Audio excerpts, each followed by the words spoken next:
कल्याण अखिल कयानी। परम चतुर नटनागर आश्रयदाता अंदर से युक्ति प्रदान करते हैं। बच, इस युक्ति से बच। उन्हीं की माया है तो वही चाल जानते हैं बचाने की, इसीलिए कहते हैं मामेव ये प्रपद्यन्ते, केवल मेरी शरण में हो जाओ। माया तो इतनी प्रचंड है कि भगवान को भी भगवान मानने के लिए तुम्हारे हृदय में स्थान नहीं रखेगी, स्थान ही नहीं रखेगी, इतनी मलिन वृत्ति कर देगी, तभी तो दुर्गति कराती है। अगर थोड़ा भी भगवान का आश्रय है तो भगवान उसे बचाते हैं, इस माया के तूफान से उसे बचा लेते हैं।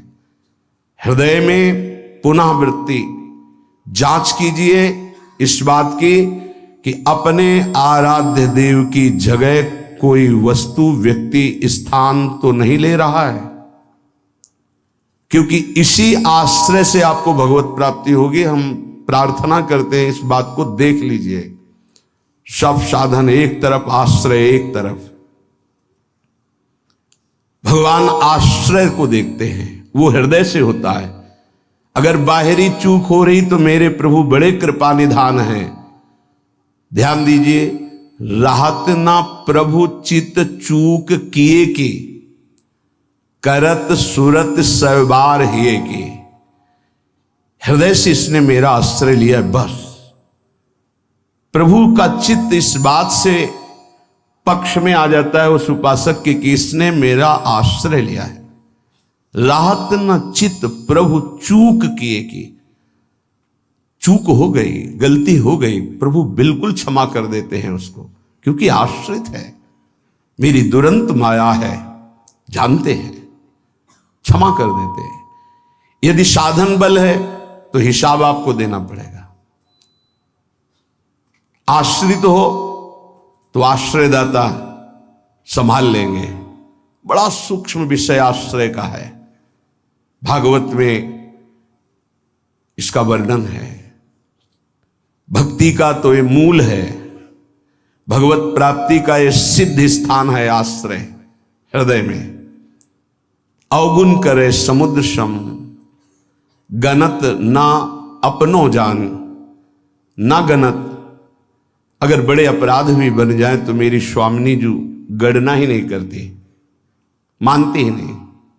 क्यों? मेरी चूक है, ये तो मेरे आश्रित है। आश्रित की चूक मेरी चूक,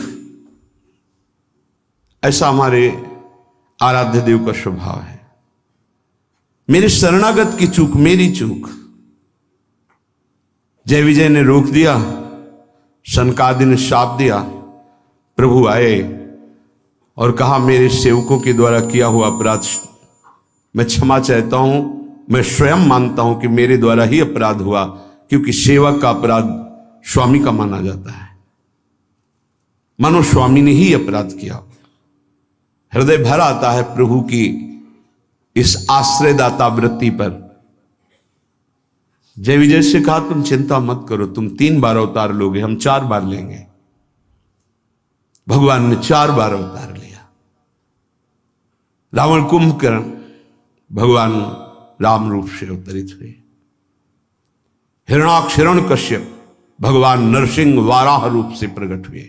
वाराह रूप से हिरणाक्ष को परम धाम, नरसिंह रूप से हिरण्यकश्यप को शिशुपाल दंतवत श्री कृष्णचंद्र जी के रूप में 4 अवतार ले। तुम चिंता मत कर। भगवद आश्रय गुरु कृपा का फल है। गुरुदेव कृपाल हुई, भगवद आश्रय दृढ़ हो गया। आश्रित मगन रहता है, अगला कदम कहां पड़ेगा उसको चिंता नहीं है, क्योंकि मेरे जीवन की डोर मेरे आश्रयदाता के हाथ में है।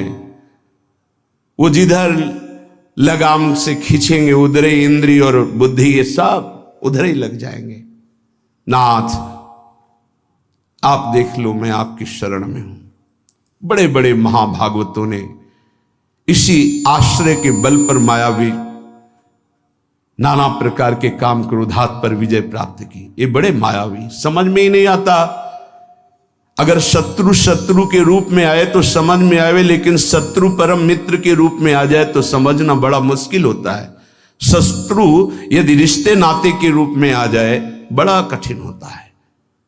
तो मन बुद्धि का संबंध बहुत समय से देहाभिमान में है। देहाभिमान में ही ये सब छुपे हुए विकार बैठे हैं, पता नहीं चलता। ऐसा लगता है हम निर्विकार हो गए, पर विकार छुपे हुए सूक्ष्म रूप से रहते हैं, अवसर आने पर प्रबल हो जाते हैं। इसलिए उपासक आश्रय। देवर्षि नारद को प्रचंड माया का भगवान से प्रेरित होकर आक्रमण करना, मोहित हो जाना, बिल्कुल तन्मय हो जाना, पूरा प्रसंग में ध्यान से सूक्ष्मता से देखिए। वो कह रहे इस समय कोई साधन भजन नहीं होगा, बस मुझे ब्याह करना है। लेकिन उस समय भी आश्रयदाता की स्मृति नहीं गई। ये आश्रय जोर का होता है। विचार किया कि मेरा हितैषी कौन, बोले हरि। ये महाभागवत की स्थिति को बार बार प्रणाम है कि ऐसी प्रचंड माया के बीच में भी आश्रय नहीं भूले और एकांत होकर पुकारा, प्रभु पधारिए, हरिए सामने। कहा नाथ हृदय से प्रार्थना करता हूं, जे ही विधि होए नाथ हित मोरा, करो सुबेगी दास में तोरा। बलिहारी है। ऐसी प्रचंड मलिन माया के आक्रमण में भी अपने स्वामी को नहीं भूले, आश्रय हृदय में बहुत जोर का। तो स्वामी ने कहा जे विधि हुई है परम हित। तुम हित की बात कहते हो? नारद, मैं अपने भक्त को कभी पतन के मार्ग में नहीं जाने देता, चाहे जितना उसका उपहास कराना पड़े, विरोध कराना पड़े, मैं ये सब सह लूंगा कि मेरे भक्त का उपहास हो रहा है, निंदा हो रही है, अपमान हो रहा है, पर मैं उसे पतन के गर्त में नहीं जाने देता। जाओ, जे विधि हुई है परम हित, नारद सुनो तुम्हारा परम हित जिसमें होगा वही मैं करूंगा। और वही किया प्रभु ने, परम हित कर दिया। इसलिए आश्रय, आश्रित को किसी भी तरह से कोई भी परास्त नहीं कर सकता। खास बातें हैं। जहां किसी ने आश्रित को यह देखा कि इसमें तो ना तप है ना बल है, तो वो ये नहीं देख पाया कि आगे तो आश्रित दिखाई देता, लेकिन गोद में बैठा है आश्रयदाता की। 5 वर्ष के प्रहलाद जी का चमत्कार कोई साधन भजन नहीं था। 5 वर्ष की तो आयु है, क्या साधन भजन है? गुरुदेव देवर्षि नारद ने आश्रय पुष्ट करा दिया गर्भ से ही। इतना जोर का आश्रय है कि इतनी भयावह परिस्थितियां आने पर भी मन डगमगाया नहीं। मेरे हरि हैं ना, मेरे हरि हैं, मैं उनकी गोद में हूं, वो कण कण में है। क्या दिव्य आश्रय! इसीलिए सारी दिव्यता प्रहलाद जी के जीवन में पाई गई। गुरुदेव नारद जी से पहले उनका स्मरण होता प्रहलाद, फिर नारद। प्रहलाद नारद पराशर पुंडरीक व्यासंबरी सुख सौनक भीष्मदाल ध्यान। सबसे पहले भक्तराज प्रहलाद जी का नाम, क्योंकि 5 वर्ष की अवस्था में निष्काम धर्म की चरम सीमा में आश्रय की भारी स्थिति में प्रहलाद जी को पाया गया। ध्रुव जी भी महाभागवत हैं, पर पहला नाम नहीं लिया गया, क्योंकि उन्होंने अटल पदवी की आकांक्षा की। निष्काम धर्म की चरम अवस्था प्रहलाद जी की। नरसिंह भगवान प्रकट हुए और पूरी लीला करने के बाद प्रहलाद जी को गोद में बैठाल के कहते, मेरी आज्ञा है, आप वरदान मांगो। हां प्रभु, आपकी आज्ञा का पालन करने के लिए वरदान मांगता हूं कि मेरे हृदय में कुछ मांग ही न रह जाए। ये क्या वरदान? मेरे हृदय में कुछ मांग ही न। आपको पाने के बाद अब क्या मांगू, क्या पाऊं? आश्रय, दृढ़ आश्रय, ये देहाभिमानी की समझ में नहीं आएगा। भगवद आश्रय, हृदय से आर्त भाव से जितनी दिव्यता वो सब आश्रय में विराजमान रहती है। इसलिए नाम आश्रय, धाम आश्रय, रूप आश्रय, लीला आश्रय, ये सब उसी परम आश्रय के खंभे हैं जिनके ऊपर प्रेम महल बनता है। इसी प्रेम महल में अद्भुत विलास और उसी में आपका प्रवेश, प्रेम विलास में। नाम रूप लीला धाम ये महल के खंभे हैं, प्रेम महल के। और आश्रय, दृढ़ आश्रय आराध्य देव का। कैसा दृढ़ आश्रय? यह जोरी अविचल वृंदावन, नाहिन आन सुकाज, नाहिन आन सुकाज, मेरे प्रिया प्रीतम, हमारे माई श्यामाजू को राज। देखो आश्रय, मेरे प्राणनाथ श्री श्यामा शपथ करो तृण छिए, कसम खा के कहता हूं, हृदय में केवल श्यामाजू का आश्रय। आचार्य चरण कह रहे, मेरी महारानी श्री राधा रानी, जाके बल में सब सो तोरी, नाहि नान सुकाज, शपथ करो तृण छिए, सब सो तोरी, लोक वेद कुल कानी, मेरी महारानी श्री राधा रानी। ये महान पुरुषों ने आश्रय को अपने हृदय की कृपा करके परिचय दिया, तब समझ में। आश्रय सच्ची कहते हैं, आश्रय एकमात्र आश्रय नहीं। ऐसी धूल भरी आंधी कि तुम समझे नहीं पाओगे कि साधन कर रहे हो कि असाधन कर रहे हो। बहुत सावधानी की जरूरत है, क्योंकि चित्त द्रवित हो जाता है। द्रवित चित्त में जो भी संस्कार डालोगे बहुत जोर के होते हैं। जैसे मोम को पिघला दिया जाए, फिर उसमें जो छाप लगाई जाए वो बहुत जोर की लग जाएगी।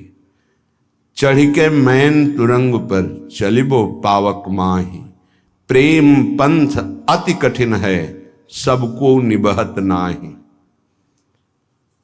जैसे मोम के घोड़े पर बैठकर आग से निकलना हो तो कैसा खतरनाक खेल है, ऐसे द्रवित हृदय से विषयों को पार करना है।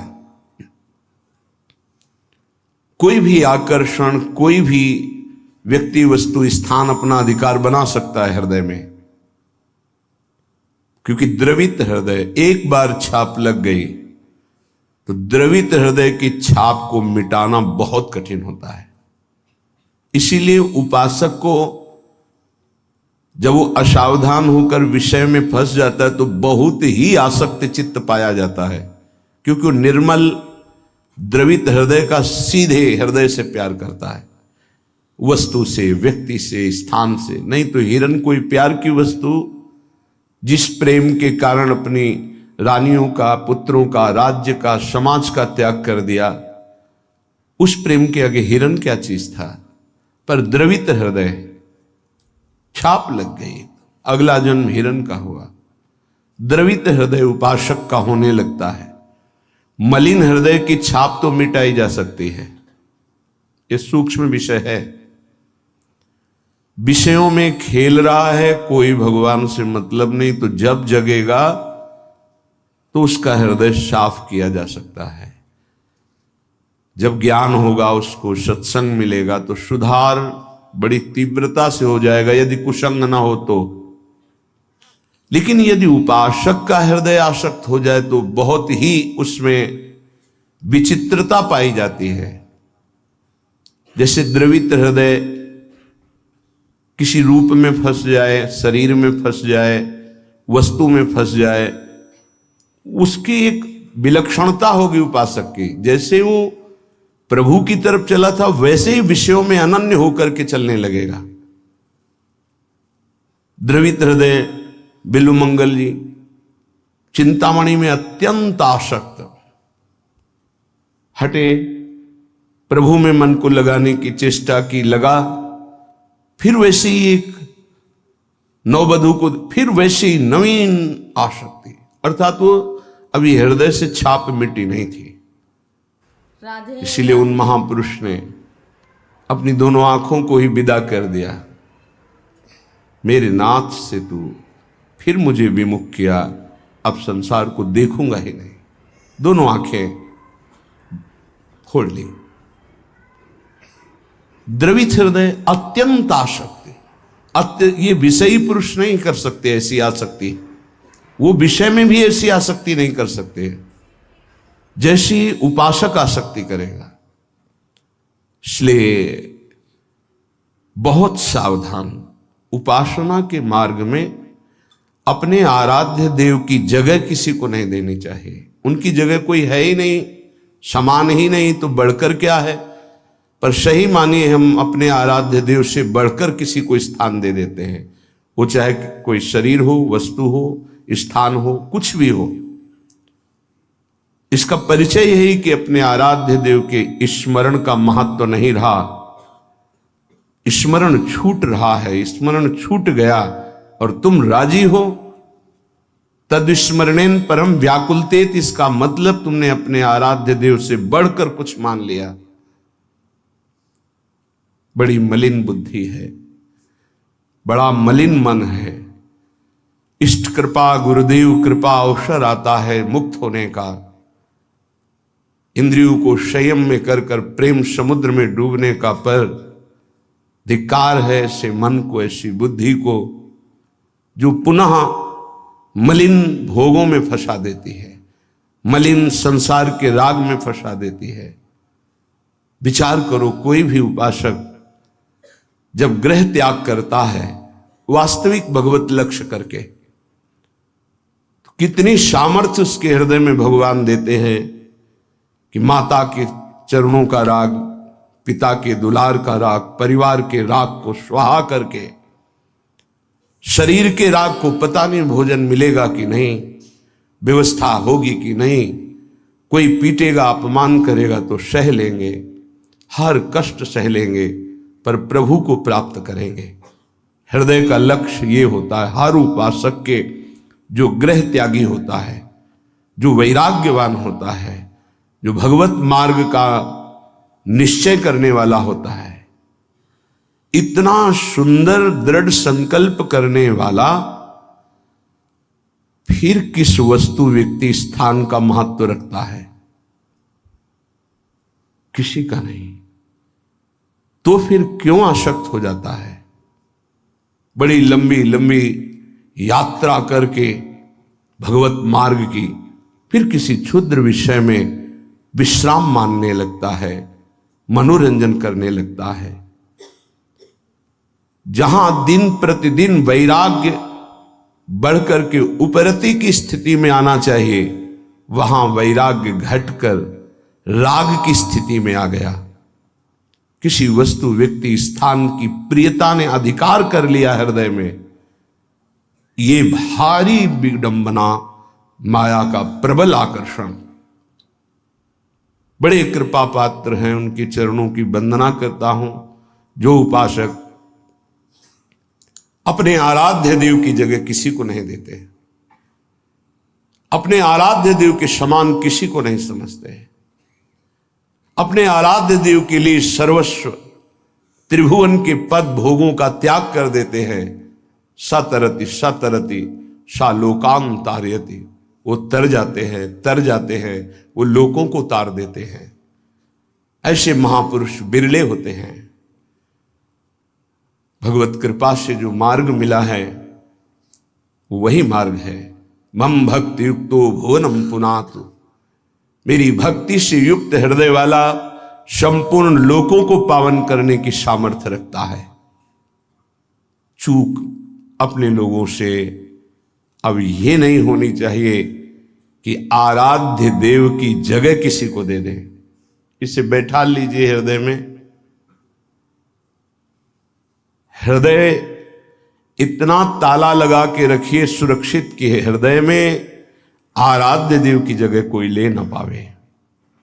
विश्वास कीजिए, बहुत प्रचंड भगवान की माया है, उन्हीं की है इसलिए वो इतनी समर्थ है कि उनके स्थान में किसी को भी बैठाल सकती है। बहुत से नीच नीच वृत्ति को, बहुत से नीच नीच वृत्ति को, विश्वास कीजिए इस बात पर। अगर भगवान का आश्रय है तो साधु समागम मिलेगा और आपकी चूक का तत्काल सुधार होगा, तत्काल सुधार होगा। पर यदि अहंकार युक्त साधन रहा है तो लंबे समय तक तुम्हें जलना पड़ेगा। जब तक अहंकार गलित होकर आर्त भाव से पुकारोगे नहीं कि नाथ मुझे बचा लो, तब तक ये माया पछाड़ती रहेगी। ये हम पढ़ी लिखी बात नहीं कह रहे, ये संतों के हृदय की बात कह रहे हैं, ये साधकों के हृदय की बात कह रहे हैं। जो हृदय में चिंतन हुआ उसकी बात कर रहे हैं। अगर हृदय को तन्मय किया जाए तो पूरे विश्व ब्रह्मांड में जितने हृदय, सब हृदय की बात हृदय में आ जाएगी। जैसे ध्रुव जी ने अपनी प्राणवायु बंद की तदात्म भाव से, तो संपूर्ण विश्व की चराचर जीवों की वायु अवरुद्ध हो गई, क्योंकि परमात्मा हृदय में विराजमान है। जो उसको जागृत कर लेता है तदात्म भाव से, जो पूरे विश्व को अनुभव करा सकता है। इसलिए मम भक्ति युक्तो भुवनम पुनातु। उपासक आश्रय से भगवत प्राप्ति होती है। इतना दृढ़ आश्रय, अन्य अवलंबन न हो, अन्य आश्रय न हो। जब तक शरीर का आश्रय रहता है तो देहाभिमान स्फुरित होता है। देहाभिमानी सोचता है कि अगर हम भगवान का आश्रय लिए तो हमारा साधन छूट जाएगा, क्योंकि साधन से देहाभिमान की पुष्टता होती है। मैं करता हूं, अहंकार विमूढ़ात्मा करता हमिति मन्यते। और जब हम आश्रय पर चित्तवृत्ति देते हैं, निरंतर उनका चिंतन, निरंतर सेवन, निरंतर गायन, निरंतर आश्रय, तो अभिमान गलित होता है। ये आंतरिक युक्ति है। अभिमान न रहे तो किसी विकार की ताकत नहीं कि हृदय में प्रवेश कर जाए। भ्रम तभी माया पैदा करती है जब अभिमान होता है। गरुण महाज्ञानी गुण राशि, महान ज्ञानी भगवान के वाहन, जिनके पंखों से सामवेद की ध्वनि निरंतर होती रहती है, उनको भ्रम हो जाना बड़े आश्चर्य की बात है। भगवान के नित्य सेवक, नित्य दास जब हरि विराजमान होते हैं तो उनके पंखों से सामवेद की स्तुति होती रहती है। परम पवित्र। उनके हृदय में भ्रम हो जाना, ये श्री भगवान है जिनको एक निशाचर नागपाश में बांध देता और मैं मुक्त करता हूं। उस समस्त जगत को मुक्त करने वाले प्रभु है? नहीं, कैसे प्रभु हो सकते हैं? इनकी तो दशा में देख रहा हूं, नागपाश में कैसे पीड़ित हो रहे हैं। भ्रम हो गया। क्यों भ्रम हुआ?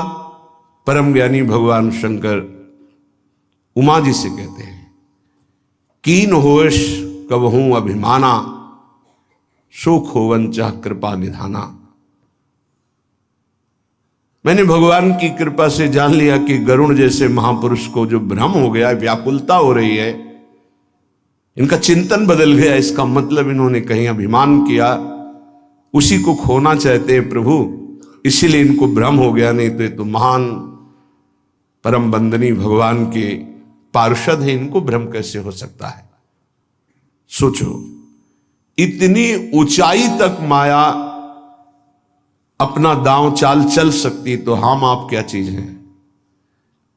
दैन्य, दैन्य होकर के, भगवद आश्रित होकर के फिर जो नाम जप करना, वाणी गायन करना, परिक्रमा लगाना और जो साधन है, ये कृपा से देखा जाता है।